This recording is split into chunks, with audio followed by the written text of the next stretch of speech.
What is up, Go World? It is me, your boy, JDZ, and I'm back at you with another Go Format video.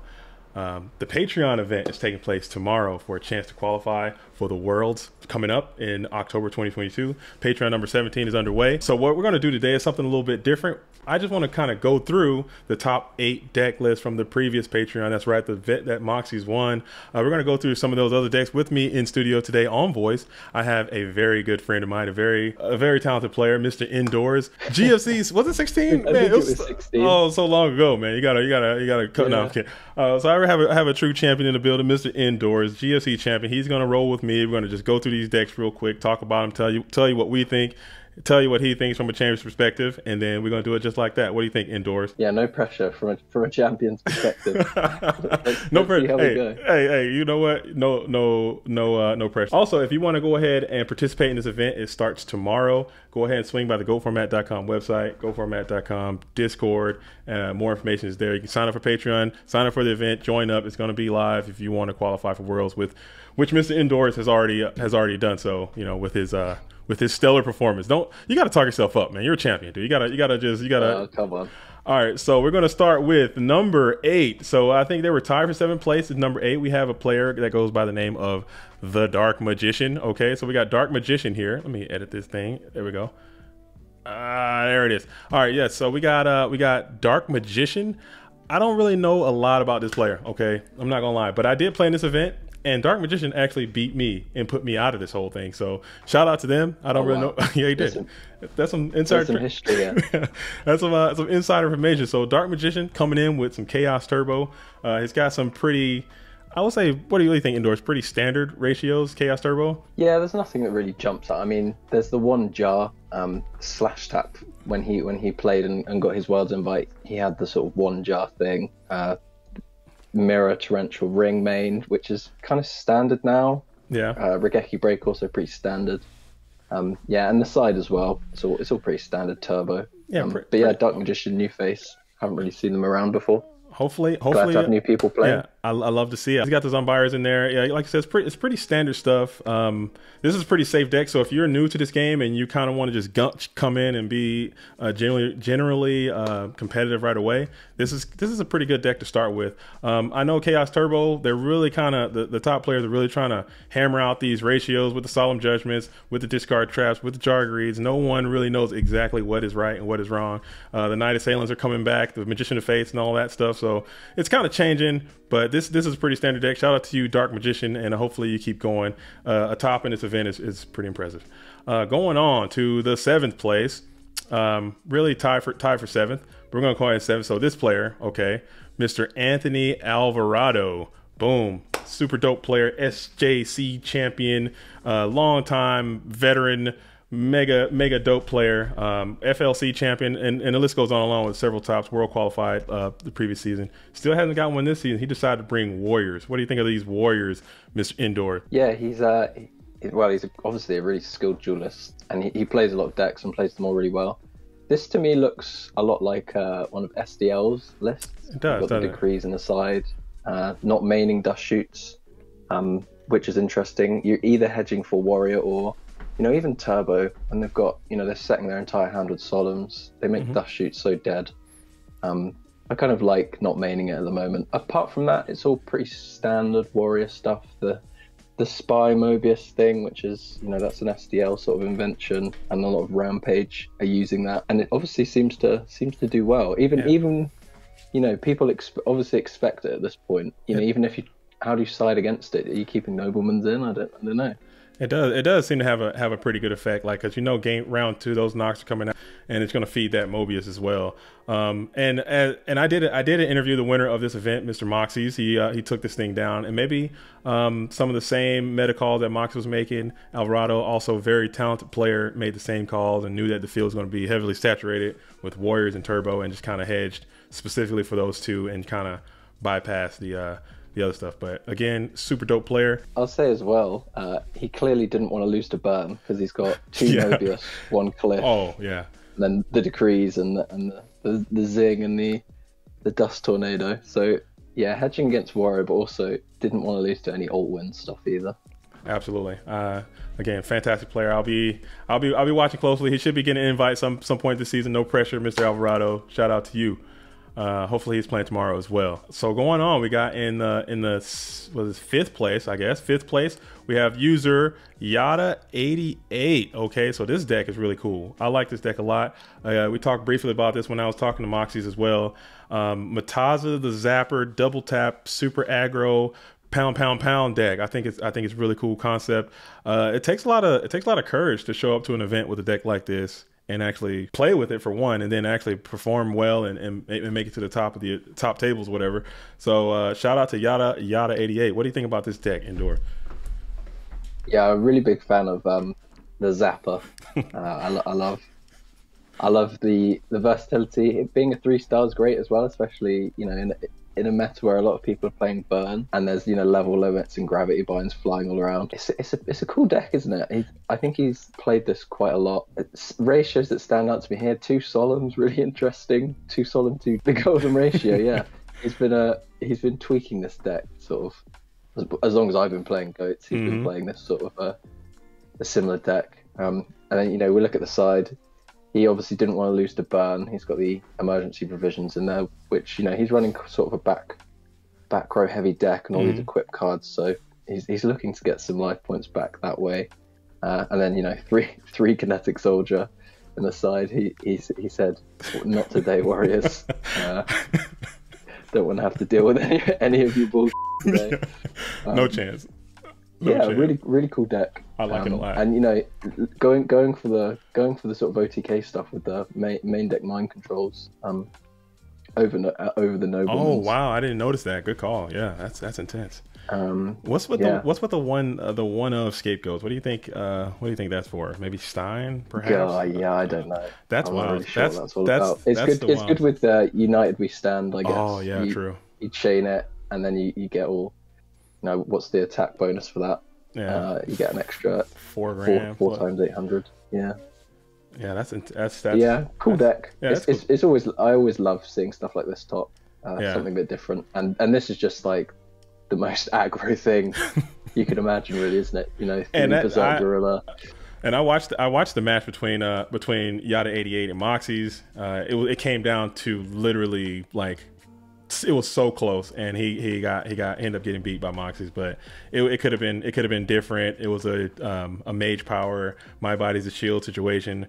My body's a shield was used, lowered mage power by 500, was just enough to keep Moxies alive, and he finished it the next turn with a snatch steal. Or he finished with he snatched his guy and beat him to death with it. So it was really close. So hopefully Yada88's in there tomorrow too. I want to see what he can do. I want to see if he can push this thing to the top. And also all these decks, tell me what you think about them as well in the comments. Go ahead and get down there and do the damn thing. All these decks are going to be located on the goatformat.com website as well. All right, so now we're going over to tie for 5th place. So technically this is 4th place, just based on seeding, I suppose. But we got another cool deck. I love this deck as well. We got the captain of the Bones organization, Mr. Shifty, coming in at 4th place, topping this event with the Golem Turbo. Not even Golem Control, just straight Golem Turbo. Love to see it, but I'll let you start this one off, Indoor. What do you think about the Golem Turbo before where I got to go with it? Yeah, I know you're loving this already. Just looking at those 3 golems. Yeah, Shifty kind of out there with this. He's one of my UK teammates. I'm used to him sort of just playing, typical meta stuff. He's a really good pilot of Chaos Control and Chaos Turbo. But yeah, he really went out there. I think it's Kevin, the sort of popularized Golem. But even Kuru, I think, was talking about this a while ago, saying why not put golems in Turbo? And people are sort of joking about it, but I didn't see any of the game, so I'm not really sure how it came in handy. But he really put all of his faith in Golem, putting 3 in the main deck, only 1 deco. I love it, and I mean, obviously it worked out because he found himself at the top of this event. So I'm assuming that he had to have some great effects with it. You got the Golem. It being Earth is kind of wild, because your dark count is really kind of he's got really the 2 Sorks. That is the biggest issue that jumps out to me just looking at it, because I love it, but having your darks being so limited and the double Sorks and the BLS trying to feed that, I mean, I think, luckily, I think he's playing, a fair few options in Dart. Two Apprentice, you got the Mystic Tomato as a recruiter, only one Deco. So, yeah, I mean, I guess he's kind of just hoping that he never gets cut off darts and doesn't brick up with Sorks. But Yeah, he got this Golem though, man. This Golem can eat some knocks too, I think. Yeah, exactly. And one Saku, interesting for the main deck. Only one main deck discard trap, and one Saku. So obviously, probably expecting a lot of warrior, a lot of aggro stuff, and kind of hedging for that, I guess. I like it. Golden ratio again. One dust shoot, 3 judgment, 1 Saku. Yeah, the golden ratio of 3 golem. 3 golem. Why would you want any less? Got it. I love it. And shout out to Shifty as well. And shout out to Kev Fresh RL for the Golem God for putting the Golem back on the map. I love to see it. Golem's one of my favorite cards. All Golem creatures placing your boy's heart. All right, we're gonna go on to, I think this is 3rd place. Or I guess technically 4th place. I'm not sure anymore. You can see, you know the vibes. But no stranger to topping these events. You got Mr. Ivan Rosito back at the top tables. He is top 4. So I guess, yeah, this is 4th place. Shifty was 5th place, and then Yada was 6th place. Okay, so yeah, this is top 4. Ivan has completely rotated his chaos theories several times in the past few months. But now this is where he's landed. He's fully seated in the James Arc Church of the Chaos Turbo with the Night Assailants and the Regeki breaks. 1 dust shoot, 1 solemn. That's another golden ratio. 2 Regeki breaks. I don't know. It's pretty standard for what they're doing these days. What do you think about it indoors from the champion's perspective? I would say. Yeah, this is. I think this is card for card. James Ark's deck. It is. I believe from his FLC win. I think. Right. Yeah, I'm a fan of this deck. I like I like only having 2 Deco and 2 Faith. Especially when you've got Night Ascents, you can bring stuff back. I think it's good to experiment with the flip monsters because sometimes you find yourself with a Faith early on that you can't really use, and sometimes Deco's a lot of the time just eats a knock. So, if you actually resolve a Deco, it's kind of rare, I feel, nowadays. But yeah, I love the 1 solemn 1 shoot card D. A lot of tech, the sack technology. I think that's just a game. It's a bomb. It's just another Trinity bomb. It's so bad when it goes off. But I think a lot of turbo players are kind of getting away from the triple solemn judgment because they realize, hey, when you just blast your whole life points, so early on throughout the game, it's hard to stabilize against warriors and burn, being so prevalent. And now you got it's I don't know. So maybe lowering the solemn count, but not to 0, but one might be it. I don't know. Golden ratio, you tell me. 1, 2, 3. There's obviously a lot of debate. People are favoring different amounts. I think it's interesting. A lot of the turbo builds now seem to be just sort of pivoting back to what they were for 2020 Worlds when Ricklar won. Mm-hmm. He won with the Assailants. Sack tech. No solemns back then, but yeah, we're sort of coming full circle a bit, aren't we? Maybe that's the true golden ratio. No one will ever know. I just love to see the rotation. I love to see it all coming back. Everything all it's circular, man. That's what makes this format great. That's what makes this game great. Because a lot of people who are detractors to the format who might see these decks like, oh, these decks are all the same. They all are doing the same thing. But it's really when you get into the nuance of it, man. It's kind of different when you have 1 or 2 cards that are literally making the difference. I don't know. That's just me. Yeah, absolutely. All right, so then we're going to 3rd place, another perennial topping machine. Mr. SDO Killer has found its way to the top tables yet again with, you already know what it is, the Warriors are back in town. 3rd place, SDO Killer coming in with his patented Warrior strategy with the Royal Decrees in the side deck, with the Spies, Mobius. He kind of upped looks like he's upped the amount of Monarchs in the side. Wangu. I mean, this is textbook SDL situation. What do you think about this one? Yeah, I mean, talking about golden ratios with Warrior, I think 15 has been for a while now agreed as the number you want to be running. So SDL kind of bucking the trend a little bit here, going with 16. And interesting again, he always seems to be pivoting his monster lineup. So was it the last event he was playing? The 3 Sasuke's. Yeah, GSC 17. He won that. He won that event. Yeah, and now he's back on 1 with level 2s. I'm glad he's got rid of the 1 knock theory and he's got back to 2 knock. Sure. I'm Yeah. not sure that was ever. But you know the funny part Yeah. is that if he put one knock in this event, he might have beat the person who put him out, which is Moxie. Yeah, that's true. That's That's true. I hey, did you know what? You plead got a to bit stick for to your guns Moxie's. sometimes. He's got the Yeah. he's got the one zing as well. I don't know. Yeah, yeah, one zing and one shoot again. Interesting.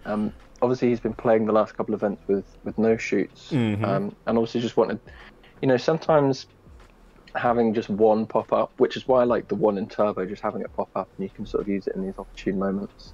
He's also never pivoted away from the triple battle traps main. Sometimes with Warrior, I think he can try and be a bit too clever, and he's just going back to the, Warrior's just 1-for-1, and I'm reducing the game state. You're going to have to attack me eventually. And I love seeing the Monarchs on the side.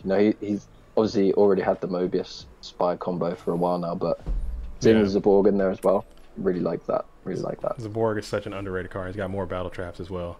But again, shout out to SDL. Can't say enough about what he's doing. Super dope player. Probably top 5 players of the season so far. Easy. All right, then we go on to number 2. So this deck right here, definitely without a doubt one of my favorite decks of this event. I was tuning into a lot of these games. Mr. Alephia 2 is back in the second place again. He's got Panda Burn with some Sword and Shield, with some Rescue Cat, with some final attack orders in the side. What? Goblin Attack Force. What? Fiend Mega Cyber. Come on now. Last Will. All right. So man, there's a lot to unpack in this deck. We could probably do a 4-hour deep dive breakdown of this deck and these ratios and what's going on. But I'm gonna give you a little bit of time, Mr. Indoors. What do you think about this deck? Yeah, obviously an interesting one, and I mean this with the utmost respect when I say this is just a classic Alephia pile that only he could build and only he could pilot to a second place finish. And I don't know how he does it. If I pick this deck up and put it on ladder, I just get absolutely slaughtered, and you just know. Yeah, you're done. You just know you would not do well with it. But yeah, there's some typical sort of Panda Burn stuff. You've got Desk Koalas, your Pandas, your Giant Rats, Lily. One cat is interesting, and having the one Will in the side to be able to sort of pivot into that. The thing that sticks out to me a lot in this list is the main deck Chain Energy. This is sort of having it in the side to bring in when you're going first is really great, because you just set up this board and then say, right now, if you want to do anything, you have to pay life points every time you want to do it. And it just makes the game absolutely horrible for them to play. And I really love the side of going into this. Oh yeah. This aggro side with the final attack orders and the goblins. I feel like a lot of the time now, because burns, everyone's sussed it out so well, you have to outside them. So you have to predict what they're going to side in and then think, okay, well, if you're going to side in all this spell and trap hate, I'm just going to go full aggro. Not sure. I'm not sure about Fiend Mega Cyber. I didn't. Oh, it was popping off whenever that thing hit the thing. I'm glad that it came in handy. Yeah, because you can go Ojama Trio, Fiend Mega Cyber, final attack orders, and there you go. Okay, it's combos for days, dude. You're getting popped. Yeah. And then the one Stein in the side, I assume was just for alt win stuff. But when you have Cat and Will, you have this really nice combo where you can just bring out a Stein, especially onto an open board. You're playing True Nade already, and you can just make this deck that looks on the surface sort of quite grindy and stally, and you can just flip the script and just OTK them. Out of nowhere. OTK potential is there. And he's on his one knock theory as well. So one knock theory. Yeah, he's been a pioneer of the one knock theory actually for a long time. Yeah, for a long time. For a long time now. I love it. All right, I love this deck. Shout out to Alephia 2 again. I say everybody's my favorite player, but I absolutely love everything that he's always putting on the dueling book, on the game. He's deep in the spice cabinet, just mixing it up and putting it in there and getting it out, and it's always something cool. No pressure though. Sure. A lot of pressure to kind of keep pushing the envelope every time, but he somehow finds a way to do it, and it's always very impressive to see. Shout out to him. And then we got the first place. So this deck, I did a deep dive interview with Moxie's. I'll go ahead and link that down below. Go check out what Moxie's was doing. I don't want to speak too much for him, but he's got the double zing. He's got the rampage or SDL side with the brain controls. He talked about that in great detail. So make sure you get over there and check that out. Indoors, what do you think about Moxie's deck and what he did with this thing, just from your perspective as well? Did you get a chance to watch Moxie's interview? Yes, I did watch. Oh yeah, okay, interview. yeah. So yeah, I heard him explain his choices. I think he just made a really great meta call. There's a lot of things I don't like about this deck. Oh yeah, let's talk about that. Let's talk about what you don't like. That's why I want to be. I mean, if he came up against control, he was just fucked. You're losing. There's no two ways about it. That he would have just got absolutely destroyed by any sort of scapegoat metamorphosis deck. Absolutely. But yeah, I'm not crazy about maining a gorilla, and I don't mind not having the level 2. I think that's fine. I've played warrior decks without level 2. But yeah, like I said, I think he made a great meta call. He likes 2 Zing in the main deck. Again, I'm not a massive fan of overloading on the Zings. He's a zinger. I think it increases. Yeah, he's a big fan of the Zinger. But I think it definitely increases the ceiling of the deck. He's basically saying, I'm going to catch you off guard. And like he said in his interview, he can go stupid aggro, and that's what the deck wants to do, and especially main decking a Berserk Gorilla. But shouts out to him. He made a really great prediction on Warriors, no less. I love it, and that's what I told him in the interview as well. I absolutely love to see it. But for you out there watching this, tell me what you think about these decks. Are you planning the Patreon tomorrow? I'm going to upload this video today, obviously, and it's going to be tomorrow. I will be in the booth. I will not be playing. I'm going to be hosting this event. So if you want to tune into the stream to see or hear your boy JD do some commentary, I don't know who's going to be in there with me, but we'll figure all that out. Go ahead and lock in and do that. I think it'll be really cool. We'll see. Indoors, anything else you want to say? Any shout out, man? Thank you so much for coming by and doing this with me, man. I know it's short notice. I just want to, hear your voice, man. You sound so elegant and beautiful. It makes me feel good to have you around. So kind of you to say. Yeah, shouts out to you. Shouts out to the channel. Shouts out to the format. Shouts out to the community. I love being a part of it, and I love playing. Absolutely. All right, man. Well, I'll let you go, Mr. Indoors. Thank you so much, brother. I appreciate it. See you later, JDZ. Thanks for having me. All right. So, tell me what you think about the decks again. Patreon tomorrow. If you're playing, let me know. Go ahead and swing by. Let me know down low if you're playing. Yeah. So if you're playing, let me know, and then hopefully I see you all there tomorrow. Or if you're watching this after it's over, play the next one or something like that. We'll figure something out. Until then, I'm JDZ. I play Ghosts. Until the next time, shout out to the real ones. Salute to the OGs. Peace.